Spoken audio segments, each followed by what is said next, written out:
10th level preliminary എക്സാമിന് വരാൻ സാധ്യതയുള്ള പ്രധാനപ്പെട്ട ചോദ്യങ്ങളുടെ രണ്ടാമത്തെ ഭാഗമാണ് ഈ ഒരു വീഡിയോ. ഫസ്റ്റ് ക്വസ്റ്റ്യൻ നോക്കാം. താഴെ പറയുന്നവയിൽ കൽക്കരി ഖനികളിൽ പണിയെടുക്കുന്നവരിൽ കണ്ടുവരുന്ന പ്രധാന രോഗം. ഇത് പ്രീവിയസ് ക്വസ്റ്റ്യൻ ആണ്. ബ്ലാക്ക് ലങ് രോഗമാണ് ഈ കൽക്കരി ഖനികളിലെ പണിയെടുക്കുന്നവരിൽ കണ്ടുവരുന്ന രോഗം. കോൾ വർക്കേഴ്സ് ന്യൂമോകോണിയാസിസ് എന്നും അറിയപ്പെടുന്ന ഈ ഒരു രോഗം. കറുത്ത വജ്രം എന്നറിയപ്പെടുന്ന ഫോസിൽ ഇന്ധനമാണ് കൽക്കരി.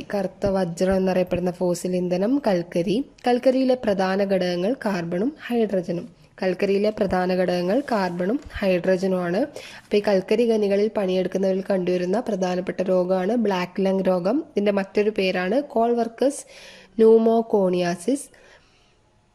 കറുത്ത വജ്രം എന്നറിയപ്പെടുന്ന ഫോസിൽ ഇന്ധനമാണ് കൽക്കരി. കൽക്കരിയിലെ പ്രധാന ഘടകങ്ങൾ കാർബൺ, ഹൈഡ്രജനും. ഇനി ഈ ഒരു കൽക്കരി ലോകത്ത് തന്നെ ഏറ്റവും കൂടുതൽ കൽക്കരി ഉൽപ്പാദിപ്പിക്കുന്ന രാജ്യം ചൈനയാണ്. ഇന്ത്യ 3-ാം സ്ഥാനത്താണ്. ഏറ്റവും കൂടുതൽ കൽക്കരി ഉൽപ്പാദിപ്പിക്കുന്ന രാജ്യം ചൈന. ഇന്ത്യക്ക് 3-ാം സ്ഥാനമാണുള്ളത്. ഇന്ത്യയിലെ ഏറ്റവും വലിയ ഊർജ്ജ വിഭവമാണ് കൽക്കരി. ഇതേപോലെ തന്നെ ഈ കൽക്കരിയിൽ അടങ്ങിയിരിക്കുന്ന കാർബണിന്റെ അടിസ്ഥാനത്തിലാണ് ഇതിനെ 4 തരത്തിൽ തരംതിരിച്ചിട്ടുണ്ട്.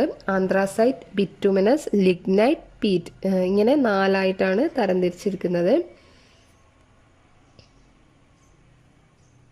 ഇനി അടുത്ത ചോദ്യം നമുക്ക് നോക്കാം. കേരളത്തിലെ തീരപ്രദേശങ്ങളിൽ ലഭ്യമായ ധാതു വിഭവമാണ് ഇൽമനൈറ്റ്. നീണ്ടകര, ചവറ എന്നീ ഭാഗങ്ങളിലാണ് ഈ ഒരു വിഭവം കാണപ്പെടുന്നത്. കേരളത്തിലെ തീരപ്രദേശങ്ങളിൽ ലഭ്യമായ ധാതു വിഭവം ഇൽമനൈറ്റ്. മൂന്നാമത്തെ ചോദ്യം. പെട്രോളജി എന്തിനെക്കുറിച്ച് പഠിക്കുന്ന ശാസ്ത്രശാഖയാണ്? പെട്രോളജി എന്ന് പറയുന്നത് ശിലകളെക്കുറിച്ച് പഠിക്കുന്ന ശാസ്ത്രശാഖയാണ് പെട്രോളജി.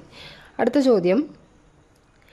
പല്ലുകൾക്ക് തിളക്കം വരാൻ ടൂത്ത് പേസ്റ്റിൽ ഉപയോഗിക്കുന്ന വസ്തു. ഉത്തരം കാൽസ്യം കാർബണേറ്റ് ആണ് പല്ലുകൾക്ക് തിളക്കം വരാൻ ടൂത്ത് പേസ്റ്റിൽ ഉപയോഗിക്കുന്ന വസ്തു. ഇനി പല്ലുകളെ കുറിച്ചുള്ള പഠനം അറിയപ്പെടുന്ന പേരാണ് ഒഡന്റോളജിയാണ് പല്ലുകളെ കുറിച്ച് പഠിക്കുന്ന പഠനത്തിന്റെ പേരാണ് ഒഡന്റോളജി. കാൽസ്യം കാർബണേറ്റ് ആണ് ഈ ടൂത്ത് പേസ്റ്റിൽ ഉപയോഗിക്കുന്ന വസ്തു. അതേപോലെ തന്നെ ടൂത്ത് പേസ്റ്റുകളുടെ പ്രധാന ഘടകം എന്ന് പറയുന്നത് കാൽസ്യം ഫ്ലൂറൈഡ് ആണ്. പക്ഷേ ഈ ഒരു തിളക്കം വരാൻ ടൂത്ത് പേസ്റ്റിൽ ഉപയോഗിക്കുന്ന വസ്തുവാണ് കാൽസ്യം കാർബണേറ്റ്. ഇനി ശരീരത്തിലെ ഏറ്റവും കടുപ്പമേറിയ പദാർത്ഥം എന്ന് പറയുന്നത് നമ്മുടെ പല്ലിന്റെ ഇനാമലാണ്. ഏറ്റവും കടുപ്പമേറിയ പദാർത്ഥം ഇനാമലാണ്. ഇനി ഒരു മോണയെ ബാധിക്കുന്ന രോഗത്തെക്കുറിച്ച് ചോദിക്കാറുണ്ട്. പയോറിയ രോഗമാണ് മോണയെ ബാധിക്കുന്ന ഒരു രോഗം. പയോറിയാണ് മോണയെ ബാധിക്കുന്ന രോഗം. ഇത്രയാണ് ഈ ഒരു ഭാഗത്ത് നിന്നും വരാൻ സാധ്യതയുള്ളത്.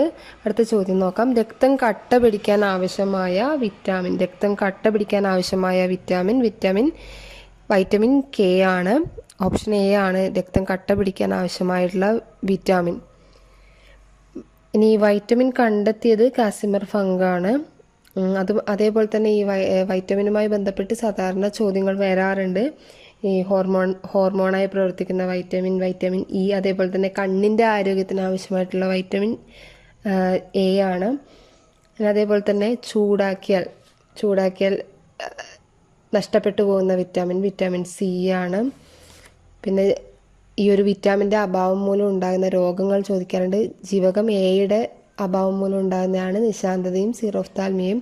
അതേപോലെ തന്നെ സൂര്യപ്രകാശത്തിൽ നിന്ന് ലഭിക്കുന്ന വൈറ്റമിനാണ് വൈറ്റമിൻ ഡി. എല്ലിൻ്റെയും പല്ലിൻ്റെയും വളർച്ചയ്ക്ക് ആവശ്യമായ ജീവകം തന്നെയാണ് ഈ ഒരു ഡി. ഇനി ഇതിൻ്റെ ശാസ്ത്രീയ നാമങ്ങളും ചോദിക്കാറുണ്ട്. അതേപോലെ തന്നെ ഇതുമായി ബന്ധപ്പെട്ട് ഒരുപാട് ചോദ്യങ്ങൾ വരാറുണ്ട്. ഇതിന് മുൻപ് തയ്യാറാക്കിയ വീഡിയോയിൽ പറഞ്ഞിട്ടുണ്ട് വൈറ്റമിൻസുമായി ബന്ധപ്പെട്ടുള്ള ചോദ്യങ്ങൾ. അതിനടുത്ത ചോദ്യം നോക്കാം. മനുഷ്യ ഹൃദയത്തിൻ്റെ അറകളുടെ എണ്ണം 4 അറകളാണ് മനുഷ്യ ഹൃദയത്തിന് ഉള്ളത്. അടുത്ത ചോദ്യം. ഇന്ത്യയുടെ ദേശീയ കലണ്ടർ ഡാഷ് അനുസരിച്ചാണ് തയ്യാറാക്കിയത്. ഇന്ത്യയുടെ ദേശീയ കലണ്ടർ തയ്യാറാക്കിയത് ശകവർഷമാണ്. ഈ ശകവർഷം ഇന്ത്യയുടെ ദേശീയ കലണ്ടറാണ്. ഈ ഒരു ശകവർഷം ആരംഭിച്ചത് കനിഷ്കനാണ്. ആരംഭിച്ച വർഷം AD 78. ശകവർഷത്തിലെ ആദ്യത്തെ മാസം ചൈത്രവും അവസാന മാസം ഫാൽഗുനം. ആദ്യ മാസം ചൈത്രം, അവസാന മാസം ഫാൽഗുനം. ഇതും ചോദിച്ചിട്ടുള്ള ഒരു ചോദ്യമാണ്. ശകവർഷം ഇന്ത്യയുടെ ദേശീയ കലണ്ടറെ അംഗീകരിച്ചത് 1957 മാർച്ച് 22-നാണ് ദേശീയ കലണ്ടറെ അംഗീകരിച്ചത്. നമ്മുടെ ദേശീയ കലണ്ടറായിട്ട് അംഗീകരിച്ചത് 1957 മാർച്ച് 22. ഇത് ലാസ്റ്റ് ഗ്രേഡ് ആലപ്പുഴ, പാലക്കാട് ജില്ലകളിലെ ലാസ്റ്റ് ഗ്രേഡ് പരീക്ഷയ്ക്ക് വന്ന ചോദ്യമാണ്. 2014 ഈ ഒരു ചോദ്യം വന്നത്. അതേപോലെ തന്നെ ഈ ഒരു ലാസ്റ്റ് ഗ്രേഡ് പരീക്ഷയിൽ തന്നെ ചോദിച്ചതാണ് ഇന്ത്യയുടെ ദേശീയ ഫലം ഏത്. മാങ്ങയാണ് ഇന്ത്യയുടെ ദേശീയ ഫലം. അതേപോലെ തന്നെ ബംഗ്ലാദേശിൻ്റെ ദേശീയ ഫലം ചക്ക, മലേഷ്യയുടെ ദേശീയഫലം റംബൂട്ടാൻ, പാകിസ്ഥാൻ്റെ ദേശീയഫലം മാങ്ങ. ഇതൊക്കെ ഒന്ന് അറിഞ്ഞിരിക്കുക. അടുത്ത ചോദ്യം നമുക്ക് നോക്കാം. ഏത് നവോത്ഥാന നായകൻ്റെ മകനാണ് നടരാജഗുരു? ഡോക്ടർ പൽപുവിൻ്റെ മകനാണ് നടരാജഗുരു.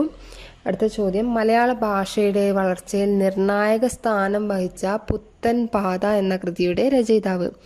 മലയാള ഭാഷയുടെ വളർച്ചയിൽ നിർണായക സ്ഥാനം വഹിച്ച പുത്തൻ പാത എന്ന കൃതിയുടെ രചയിതാവ് ഓപ്ഷൻ എ അർണോസ് പാതിരിയാണ്. ലാസ്റ്റ് ക്വസ്റ്റ്യൻ നമുക്ക് നോക്കാം. 90-ാം ആണ്ട് ലഹള എന്നറിയപ്പെടുന്നത് ഊരൂട്ടമ്പലം ലഹളയാണ്. 90-ാം ആണ്ട് ലഹള എന്നറിയപ്പെടുന്നത്. ഈ 1904 അയ്യങ്കാളിയുടെ നേതൃത്വത്തിൽ നടത്തിയ ഇതാണ് ഊരൂട്ടമ്പലം ലഹള. 90-ാം ആണ്ട് ലഹള എന്നും അറിയപ്പെടുന്നു.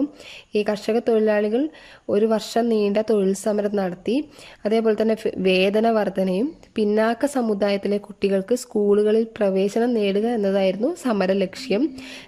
ജന്മിമാർ വേതന വർധന അംഗീകരിച്ചെങ്കിലും സ്കൂൾ പ്രവേശനം അനുവദിച്ചില്ല. എന്നാൽ ഈ 1907 സർക്കാർ ദളിതർക്ക് വിദ്യാഭ്യാസത്തിന് അനുവാദം കൊടുത്തു. സവർണർ ഇതിനെ എതിർത്തു. ഇതുമായി ബന്ധപ്പെട്ട് അയ്യങ്കാളി ഊരൂട്ടമ്പലം പള്ളിക്കൂടത്തിൽ ഒരു പുലയ പെൺകുട്ടിയുമായി പ്രവേശിച്ചു. ഇതാണ് ലഹളയ്ക്ക് വഴിവെച്ചത്. ഇതിനെ 90-ാം ആണ്ട് ലഹള എന്നും ഊരൂട്ടമ്പലം ലഹള ഈ 2 പേരിലും അറിയപ്പെടുന്നു. അതേപോലെ തന്നെ പെരുന്നാട് ലഹള എന്ന് പറയുന്നത് 1918 കുഴിയം പ്രദേശത്തെ നായന്മാരും പുലയന്മാരും തമ്മിൽ നടത്തിയ ലഹളയാണ് പെരുന്നാട് ലഹള. അവർണ സ്ത്രീകൾക്ക് മാറുമറിക്കാനും നല്ല വസ്ത്രങ്ങളും ആഭരണങ്ങളും അണിയാനും അവകാശമില്ലായിരുന്നു. അപ്പോൾ അവർ കല്ലുമാല ധരിച്ചു പോന്നു. ആ ഒരു അവർണർക്കിടയിൽ ബോധവൽക്കരണാർത്ഥം പ്രസംഗിച്ചു കൊണ്ടിരിക്കുന്ന ഒരു നേതാവിനെ ഒരു സവർണൻ മർദ്ദിക്കുകയും ഇത് ലഹളയിലേക്ക് നയിക്കുകയും ചെയ്തു.